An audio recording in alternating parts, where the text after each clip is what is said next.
जय श्री कृष्णा। राधे राधे प्रिय भक्तों, आपके जीवन में कभी कोई कष्ट न हो। भगवान श्री कृष्ण आपके जीवन में सभी खुशियां रखें और आपका पूरा परिवार सदैव खुश रहे। इसी कामना के साथ में हम आज का वीडियो शुरू करते हैं। आज के वीडियो में मैं आपको माघ मास अर्थात माधव मास का भगवान श्री कृष्ण का यह प्रिय महीना है, इस मास का महात्म्य सुनाने वाली हूँ। यह 7वां अध्याय है। अगर आप लोगों ने पीछे के अध्याय नहीं सुने हैं तो अवश्य सुनिएगा। भगवान श्री कृष्ण अर्थात हमारे श्री माधव की कृपा पाने के लिए हमें उनकी लीलाएं सुनना चाहिए और ये हम लोगों के लिए बहुत ज़्यादा पुण्य फलदायी होता है। चमत्कारिक प्रभाव आप अपने जीवन में देखने को आपको मिलेंगे। तो चलिए शुरू करते हैं आज 7वां अध्याय। फटाफट से चैनल को सब्सक्राइब कर लीजिए, वीडियो को लाइक कर दीजिए और कमेंट बॉक्स में लिख दीजिए जय श्री कृष्णा, राधे राधे। तो देखिए, यमलोक से लौटी हुई कन्याओं के द्वारा वहाँ की अनुभूत बातों का वर्णन आज के अध्याय में हम सुनेंगे। राजा दिलीप ने पूछा, मुने, यमलोक से लौटकर आई हुई उन साध्विक कन्याओं, अपनी माताओं और बंधुओं से वहाँ का वृतांत उन कन्याओं ने कैसा बताया? पापियों की यातना और पुण्य आत्माओं की गति के संबंध में क्या कहा? मैं पुण्य और पाप के शुभ और अशुभ फलों को विस्तार के साथ सुनना चाहता हूँ। वशिष्ठ जी बोले, राजन, कन्याओं ने अपनी माताओं और बंधुओं से पुण्य पाप के शुभ अशुभ फलों के विषय में जो कुछ कहा था वह जो का त्यों तुम्हें बताता हूँ। कन्याओं ने कहा, माताओं, यमलोक बड़ा ही घोर और भय उत्पन्न करने वाला है। वहाँ सर्वदा चारों प्रकार के जीवों को विवश होकर जाना पड़ता है। गर्भ में रहने वाले अथवा जन्म लेने वाले शिशु, बालक, तरुण, अधेड़, बूढ़े, स्त्री, पुरुष और नपुंसक सभी तरह के जीवों को वहाँ जाना होता है। वहाँ चित्रगुप्त आदि शैद ऋषि एवं मध्यस्थ सत्पुरुष मिलकर देहधारियों के शुभ और अशुभ फल का विचार करते हैं। इस लोक में जो शुभ कर्म करने वाले कोमल हृदय तथा दयालु पुरुष हैं, वे सौम्य मार्ग से यमलोक में जाते हैं। नाना प्रकार के दान और व्रतों में संलग्न रहने वाले स्त्री पुरुषों से सूर्यनंदन यम की नगरी भरी है। माघ स्नान करने वाले लोग वहाँ विशेष रूप से शोभित होते हैं। धर्मराज उनका अधिक सम्मान करते हैं। वहाँ उनके लिए सब प्रकार की भोग सामग्री सुलभ होती है। माघ स्नान में मन लगाने वाले लोगों के सैकड़ों हजारों विचार चित्र विचित्र विमान वहाँ शोभा पाते हैं। इन पुण्यात्मा जीवों को विमान पर बैठकर आते देख सूर्यनंदन यम अपने आसन से उठकर खड़े हो जाते हैं और अपने पार्षदों के साथ जाकर उन सबकी अगवानी करते हैं। फिर ध्यानपूर्वक, स्वागत पूर्वक आसन दे, पाद्य अर्घ्य आदि निवेदन कर प्रिय वचनों में कहते हैं, आप लोग अपने आत्मा का कल्याण करने वाले महात्मा हैं, अतएव धन्य हैं, क्योंकि आपने दिव्य सुख की प्राप्ति के लिए पुण्य का उपार्जन किया है। अतः आप इस विमान पर बैठकर स्वर्ग को जाइए। स्वर्ग लोक की कहीं किसी से तुलना नहीं है। वह सब प्रकार के दिव्य भोगों से परिपूर्ण है। इस प्रकार उनकी अनुमति ले पुण्यात्मा पुरुष स्वर्ग लोक में चले जाते हैं। माताओं तथा बंधुजन, हम वहाँ के पापी जीवों के कष्टों का वर्णन करती हैं। आप सब लोग धैर्य धारण करके सुने। जो क्रूरतापूर्ण कर्म करने वाले और दान न देने वाले पापी जीव हैं, वे वहाँ यमराज के घर में अत्यंत भयंकर दक्षिण मार्ग से जाते हैं। यमराज का नगर अनेक रूपों में स्थित है। उसका विस्तार चारों ओर से 86,000 योजन समझना चाहिए। पुण्य कर्म करने वाले पुरुषों को वह बहुत निकट सा जान पड़ता है, लेकिन भयंकर मार्ग से जाने वाले पापी जीवों के लिए अत्यंत दूर है। वह मार्ग कहीं तो तीखे कांटों से भरा है, कहीं रेत एवं कंकड़ों से, कहीं पत्थरों से ऐसे टुकड़े बिछे होते हैं जिनका किनारा छुरी की धार के समान तीखा है। कहीं बहुत दूर तक कीचड़ ही कीचड़ भरी है। कहीं घातक अंकुर उगे होते हैं और कहीं कहीं लोहे की सुई के समान नुकीले कुशे से सारा मार्ग ढका होता है। इतना ही नहीं, कहीं कहीं बीच रास्तों में वृक्षों से ऐसे भरे हुए पर्वत हैं जो किनारे पर भारी जलप्रपात के कारण अत्यंत दुर्गम जान पड़ते हैं। कहीं रास्ते पर दहकते हुए अंगारे बिछे हैं। ऐसे मार्ग से पापी जीवों को दुखित होकर जाना पड़ता है। वहीं ऊंचे नीचे गड्ढे, कहीं फिसला देने वाले चिकने ढेले, कहीं खूब तपी हुई बालू और कहीं तीखी कीलों से वह मार्ग व्याप्त रहता है। कहीं कहीं अनेक शाखाओं में फैले हुए सैकड़ों वन और दुखदायी अंधकार हैं, जहाँ कोई सहारा देने वाला भी नहीं रहता। कहीं तपे हुए लोहे के कांटेदार वृक्ष, कहीं दावानल, कहीं तपी हुई शिला और कहीं हिम से वह मार्ग आच्छादित रहता है, कहीं ऐसी बालू भरी रहती है जिसमें चलने वाला जीव कंठ तक धंस जाता है और बालू कान के पास तक आ जाती है। कहीं गर्म जल और कहीं कंडों की आग से यमलोक का मार्ग व्याप्त रहता है। कहीं धूल मिली हुई प्रचंड वायु का बवंडर उठता है और कहीं बड़े बड़े पत्थरों की वर्षा होती है। उन सब की पीड़ा सहते हुए पापी जीव यमलोक में जाते हैं। रेत की भारी वृष्टि से सारा अंग भर जाने के कारण पापी जीव रोते हैं। महान मेघों की भयंकर गर्जना से वे बारंबार थर्रा उठते हैं। कहीं तीखे अस्त्र शस्त्रों की वर्षा होती है जिससे उनके सारे शरीर में घाव हो जाते हैं। तत्पश्चात उनके ऊपर नमक मिले हुए पानी की मोटी धाराएं बरसाई जाती हैं। इस प्रकार कष्ट सहन करते हुए उन्हें जाना पड़ता है। कहीं अत्यंत कठिन, कहीं रूखी और कहीं कठोर वायु, सब ओर से आघात सहते हुए पापी जीव सूखते और रोते हैं। इस प्रकार वह मार्ग बड़ा ही भयंकर है। वहाँ राह खर्च नहीं मिलता, कोई सहारा देने वाला नहीं रहता। वह सब ओर से दुर्गम और निर्जन है। वहाँ और कोई मार्ग आकर नहीं मिला। वह बहुत बड़ा और आश्रय रहित है। वहाँ अंधकार ही अंधकार भरा रहता है। वह महान कष्टप्रद और सब प्रकार के दुखों का आश्रय है।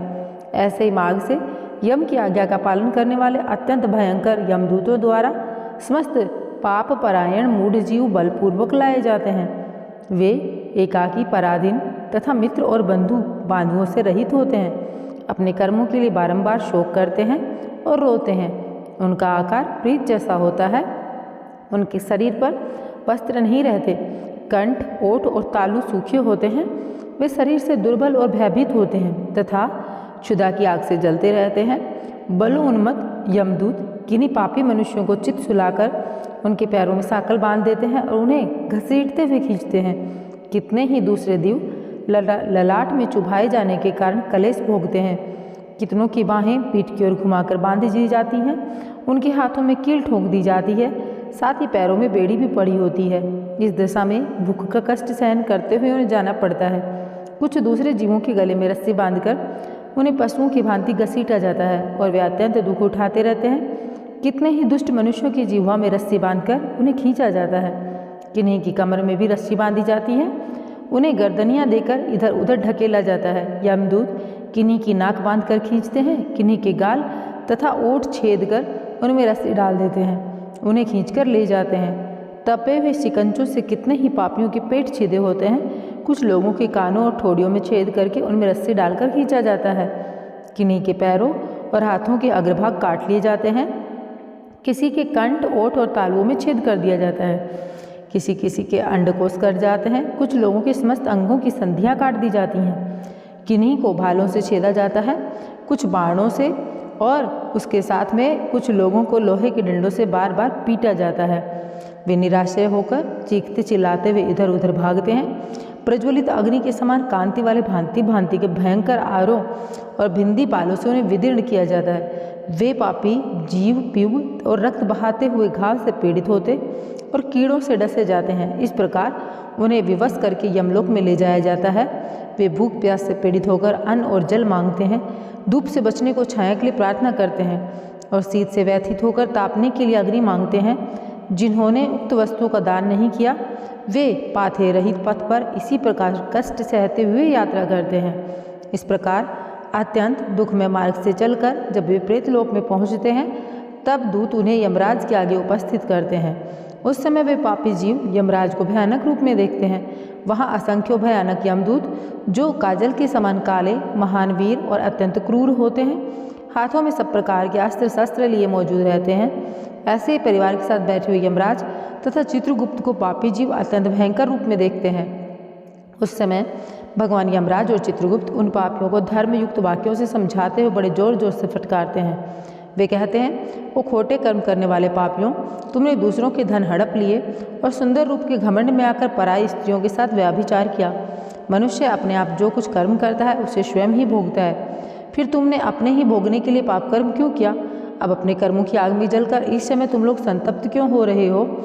भोगो अपने उन कर्मों को, इसमें दूसरे किसी का दोष नहीं है। ये राजा लोग भी अपने भयंकर कर्मों से प्रेरित हो मेरे पास आए हैं। इन्हें अपनी खोटी बुद्धि और बल का बड़ा घमंड था। अरे ओ दुराचारी राजाओं, तुम लोग प्रजा का सर्वनाश करने वाले हो। अरे थोड़े समय तक रहने वाले राज्य के लिए तुमने पाप क्यों किया? राज्य के लोभ में पड़कर मोहवश बलपूर्वक अन्याय से जो तुमने प्रजाजनों को दंड दिया है, इस समय उसका फल भोगो। कहाँ है वह राज्य और कहाँ गई वह रानी जिसके लिए तुमने पाप कर्म किया था? अब तो सबको छोड़कर तुम अकेले ही यहाँ खड़े हो। यहाँ वह बल नहीं दिखाई देता जिससे तुम प्रजाओं का विध्वंस किया। इस समय यमदूतों की मार पड़ने पर कैसा लग रहा है? इस प्रकार नाना प्रकार के वचनों द्वारा यमराज की उलाहना देने पर वे राजा अपने अपने कर्मों को सोचते हुए चुपचाप खड़े रह जाते हैं। इस प्रकार राजाओं से धर्म की बात कहकर धर्मराज उन्हें पापंक की शुद्धि के लिए अपने दूतों से इस प्रकार कहते हैं, ओ चंड, ओ महाचंड, तुम इन राजाओं को पकड़कर ले आओ और क्रमशः नरक की आग में डालकर इन्हें पापों से शुद्ध करो। तब वे दूत शीघ्र ही उठकर राजाओं के पैर पकड़ लेते हैं और उन्हें बड़े वेग से आकाश में घुमाकर ऊपर फेंकते हैं। तत्पश्चात उन्हें पूरा बल लगाकर तपाई हुई शिला पर बड़े वेग से पटकते हैं, मानो किसी महान वृक्ष पर वज्र से प्रहार करते हों।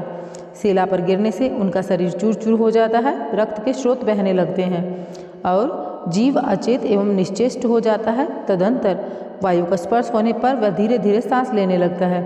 उसके बाद पाप की शुद्धि के लिए उन्हें नरक के समुद्र में डाल दिया जाता है। इस पृथ्वी के नीचे नरक की 28 कोठियाँ हैं। वे 7वें तल के अंत में भयंकर अंधकार के भीतर स्थित हैं। उनमें पहली कोटि का नाम घोरा है, उसके नीचे सुघोरा की स्थिति है, तीसरी अति घोरा, चौथी महाघोरा, 5वीं कोटि घोर रूपा, 6ठी का नाम तरल धारा और 7वीं का भयानका, 8वीं का कालरात्रि और 9वीं का भयोत्कटा। उसके नीचे 10वीं कोटि चंडा है, उसके भी नीचे महाचंडा और 12वीं का नाम चंड कोलाहला है। उसके बाद प्रचंडा, नरनायिका, कराला, विकराला, वज्रा। वज्रा की 20वीं संख्या है। इसके सिवा त्रिकोणा, पंचकोणा, सूद्रेगा, परिवर्तुला, सप्तभौमा, अष्टभौमा, दीप्ता और माया, ये 8 और हैं। इस प्रकार नरक की कुल 28 कोठियाँ बताई जाती हैं। उपयुक्त कोटियों में से प्रत्येक में 5-5 नायक हैं, उनके नाम सुनो। पहले का रौरव, जहाँ देहधारी जीव रोते हैं। दूसरा महारौरव, जिसकी पीड़ाओं से बड़े बड़े जीव भी रो देते हैं। तीसरा तम, चौथा शीत, 5वां उष्ण और ये प्रथम कोटि के 5 नायक माने गए हैं। इसके सिवा सुघोर, शुतम, तीक्ष्ण, पद्म, संजीवन, सठ, महामाय, अतिलोम, सुभीम, कंटकट, तीव्रवेग, कराल, विकराल, प्रकंपन, महापद्म, सुचक्र, कालसूत्र, प्रतरदन, शुचिमुख, सुनेमी, खादक, सुप्रदीपक, कुंभिपाक, शुपाक, अति दारुणकूप, अंगार राशि, भवन, अश्रिक्यपु, विराम्य, तुंडशकुनी, महासंवर्तक, प्रयतु, तपजतु, पंकलेप, पुतिमास, द्रव्य, त्रयपु, उच्छ्वास, निरुच्छ्वास, सुदीर्घ, कूट, शालमली, दुरिष्ट, सुमहानद, प्रभाव, सुप्रभावन, ऋक्ष, मेष, वृष, शल्य, सिंहासन, मृगनानन, मृगानन, शुक्रानन, श्वानन, महिषासन, वृकानन, मेषवासन, ग्राह, कुंभीर, नृक, सर्प, विक्रम, वायस, गृंध्र, उल्लुक, जलिका, सरदुल, कपि, कर्कट, पंगंड, पुतिवक्त, रक्ताक्ष, प्रतिमुत्तिक, कर्णामुद, तुषाग्नि, कृचिमन्य, अमेय, प्रतिष्ठ, रुधिरान, स्वभोजन, लालाभक्ष, आत्मभक्ष, सर्वभक्ष, सुदारुण, शंकस, सुबिलास, सुकट, संकट, कट, पुटिश, कटाह, कष्टदायिनी, वैतरणी नदी, सुतप्त, लोहकुंस, अयकंसु, प्रपूर्ण, घोर, अस्थितावन, अस्थिभंग, प्रपीड़क, नीलयंत्र, अक्षयंत्र, इक्षुयंत्र, कूट, अंश, प्रमदन, महाचूर्णा, सुचूर्णी, तप्त लोहमय शिला, क्षुरधारा पर्वत, मल पर्वत, मूत्रकूप, विष्ठाकूप, अंधकूप, पोयकूप, शातन, मुशलोलुखल, यंत्रशिखा, सकटलांगल, तालपत्र शिवन, महामशक मंडप, सम्मोहन, अतिभंग, तक्षुल, अयोगुड़, बहुदुख, महादुख, कश्मल, समल, हलाहल, भीम रूप, तीरूप, विषण, एकपाद, द्विपाद।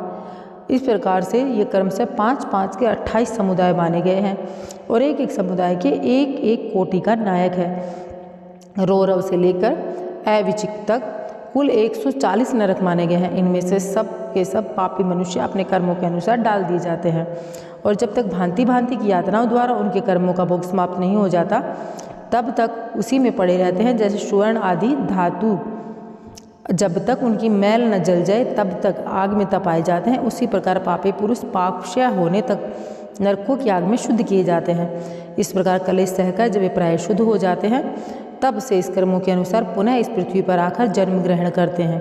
तृण और झाड़ी आदि के भेद से नाना प्रकार के स्थावर होकर वहाँ के दुख भोगने के पश्चात पापी जीव कीड़ों की योनि में जन्म लेते हैं। फिर कीट योनि से निकलकर क्रमशः पक्षी होते हैं। पक्षी रूप से कष्ट भोगकर मृग योनि में उत्पन्न होते हैं।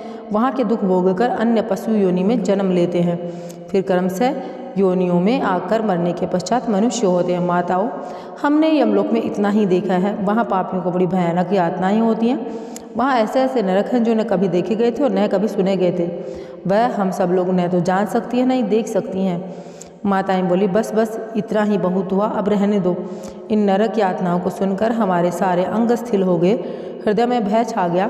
बारंबार उनकी याद आ जाने से हमारा मन शुद्ध बुद्ध खो बैठता है। आंतरिक भय के उद्रेक से हम लोगों के शरीर में रोमांच आ गया। कन्याओं ने कहा, माताओं, इन परम पवित्र भारतवर्ष में जो हमें जन्म मिला है यह अत्यंत दुर्लभ है। इससे भी हजार हजार जन्म लेने के बाद पुण्य राशि के संचय से कदाचित कभी जीव मनुष्य योनि में जन्म पाता है, परंतु जो मार्ग स्नान में तत्पर रहने वाले हैं उनके लिए कुछ भी दुर्लभ नहीं। उन्हें यहाँ ही परम मोक्ष मिल जाता है और पर्याप्त भोग्य सामग्री भी सुलभ होती है। भारतवर्ष को कर्म भूमि कहा गया है। अन्य जितनी भूमियाँ हैं वे भोग भूमि मानी जाती हैं।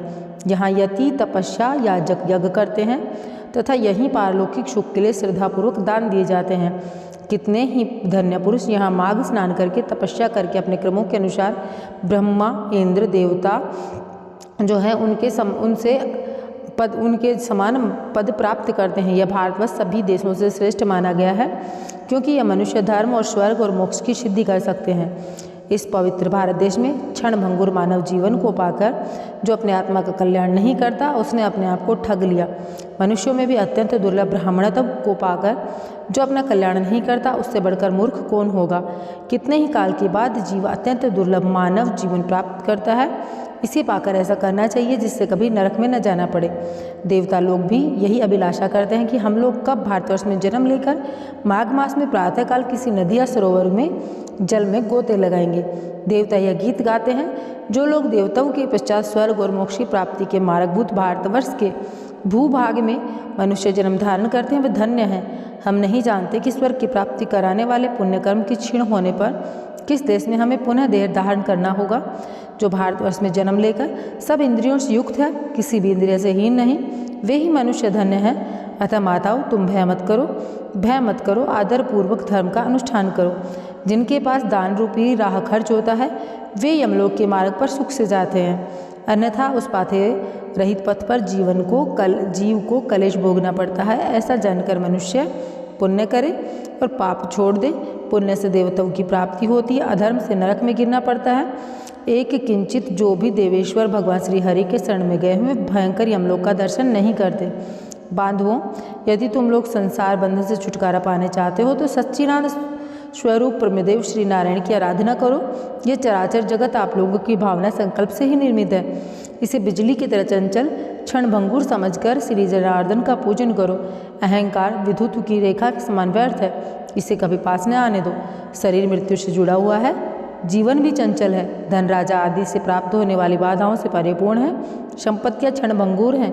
माताओं, क्या तुम नहीं जानती, आधा आयु तो नींद में चली जाती है, कुछ आयु भोजन आदि में समाप्त हो जाती है, कुछ बालकपन में, कुछ बुढ़ापे में और कुछ विषय भोगों के सेवन में ही बीत जाती है। कितनी आयु लेकर तुम धर्म करोगी। बचपन और बुढ़ापे में तो भगवान का पूजन अवसर नहीं प्राप्त होता। अतः इसी अवस्था में अहंकार शून्य होकर धर्म करो। संसार रूपी भयंकर गड्ढे में गिरकर नष्ट न हो जाओ। यह शरीर मृत्यु का घर है तथा आपत्तियों का सर्वश्रेष्ठ स्थान है। इतना ही नहीं, यह रोगों का भी निवास स्थान है और मल आदि से भी अत्यंत दूषित रहता है। माताओं, फिर किस लिए इसे स्थिर समझकर तुम पाप करती हो। यह संसार निसंसार है या नाना प्रकार के दुखों से भरा है, इस पर विश्वास नहीं करना चाहिए, क्योंकि एक दिन तुम्हारा निश्चय ही नाश होने वाला है। बांधवों, तुम लोग सुनो, कभी भी ये माघ स्नान जो है ना, इसको नहीं छोड़ना चाहिए। जो दुर्लभ मनुष्य शरीर को पाकर सदा ही हरि का पूजन नहीं करता, वह अपने आप ही अपना विनाश करता है। उससे बड़ा मूर्ख कौन होगा। जब सूर्य मकर राशि पर स्थित हो उस समय प्रतिदिन प्रातःकाल स्नान करो, साथ ही पति की सेवा में लगी रहो। नरक का भय तो तुम्हें दूर से ही छोड़ देना चाहिए, क्योंकि तुम अगर ऐसा करोगी तो तुम्हें नरक का भय नहीं सताएगा। वशिष्ठ जी कहते हैं, राजन, वे कन्या अपनी माताओं से इस प्रकार कहकर पुनः माघ स्नान, उपवास आदि व्रत धर्म का दान करने लगी। तो प्रिय भक्तों, यहाँ पर यह जो 7वां अध्याय है हमारा, यह समाप्त होता है। हम मिलेंगे एक नए अध्याय के साथ में। आप लोगों को क्या करना है, वीडियो को लाइक करके, चैनल को सब्सक्राइब करके कमेंट बॉक्स में लिखना है जय श्री कृष्णा, राधे राधे।